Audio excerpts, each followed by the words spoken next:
pas de vision de santé publique dans ce pays. C'est-à-dire qu'on a des espèces de mesurettes court-termistes qui sont calées sur le PLFSS, hein, pour faire clair, et alors on aurait besoin d'un plan quinquennal ou décennal. C'est valable aussi pour la démographie médicale dont on parle. C'est valable dans beaucoup. beaucoup de dossiers d'ailleurs. Sur la démographie médicale, c'est capital de pouvoir dire aux jeunes, plutôt que de les contraindre à l'installation, et c'est là où je mets un bémol sur ce que tu disais, parce que je pense qu'on ne fait pas bien des choses si on vous oblige à vous installer sur telle et telle région. Alors après, qu'il y ait des vrais mécanismes incitatifs, et surtout qu'il y ait des marches arrière possibles, c'est-à-dire que le type qui choisit actuellement médecine générale ou gynéco-obstétrique, il choisit à 25 ans et il choisit pour 40 ans de sa carrière. C'est juste pas possible, et on comprend que le mec n'ait pas envie d'aller dans un endroit pour faire une spécialité pendant 40 ans, alors qu'il pourrait avoir peut-être un autre endroit plus agréable avec une spécialité un peu moins pénible. Donc ce décloisonnement est fondamental aussi. Cette flexibilité dans la carrière médicale, elle est fondamentale. Que le collègue généraliste qui a 45 ans en a marre de faire de la médecine de cabinet et puisse venir enseigner à la faculté, il faut que ça soit possible. Ça peut passer par quoi ? Ce n'est pas possible actuellement.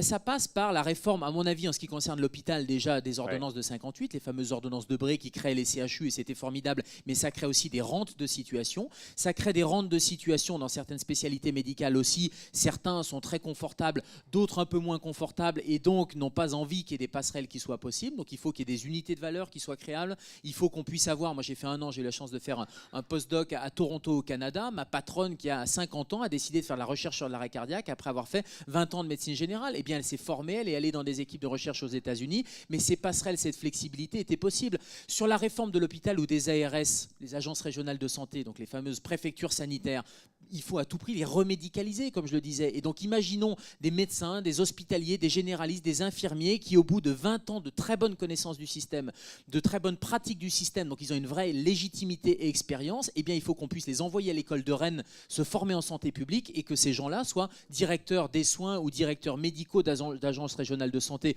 ou d'hôpitaux, de façon à contrebalancer la technocratisation de la politique de santé en France. Bouillonne.